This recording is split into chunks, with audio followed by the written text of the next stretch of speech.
আজকে আপনাদের সাথে কথা বলার জন্য আসলাম বাংলাদেশ থেকে। তাহলে কি ফেসবুক টিকটক ব্যান্ড হয়ে গেল, না টিকটক ফেসবুক ব্যান্ড না হয়ে আবার ফিরে আসবে? সেটাই প্রশ্ন নিয়ে আসলাম আপনাদের মাঝে দুটি কথা বলার কারণে। হ্যাঁ, একটা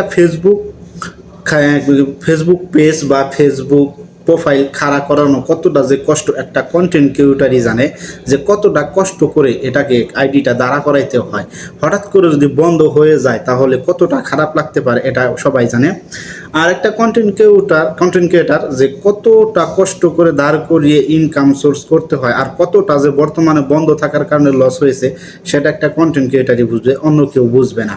তাই ফেসবুক এরকমভাবে বন্ধ হয়েছিল ইন্ডিয়ায়ও, ঠিক এরকমভাবেই বন্ধ হয়ে যায়। বন্ধ হয়ে যাওয়ার পরে আবার ইন্ডিয়ায় অফিস দেয়। অফিস দেওয়ার কারণে ফেসবুক থেকে অনেকেই সুযোগ সুবিধা ভালো পেয়েছে।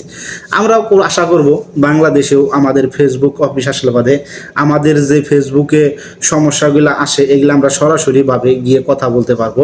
আর এখন আমাদের বাংলাদেশে অফিস নেই বলে আমরা সরাসরি কথা বলতে পারি না, বা আমাদের যে এই সমস্যা ওই সমস্যা হয়েছে সেই কারণে আমাদের ফেসবুকের মাধ্যমেই আমাদের ফেসবুক অফিসে কথা বলতে হয়, বা ফেসবুক অফিসে মেসেজ দিতে হয়, বা ফেসবুক অফিসেই রিপোর্ট জানাইতে হয়। আর যদি একটা ফেসবুক অফিস থাকে তাহলে বাদে কিন্তু আমাদের আর ফেসবুকে ওইরকম যাওয়ার দরকার না হলেও আমরা সরাসরি গিয়ে বলতে পারবো আমাদের ফেসবুক পেজ ফেসবুক প্রোফাইলে এই ধরনের সমস্যাটা কেন হয়েছে।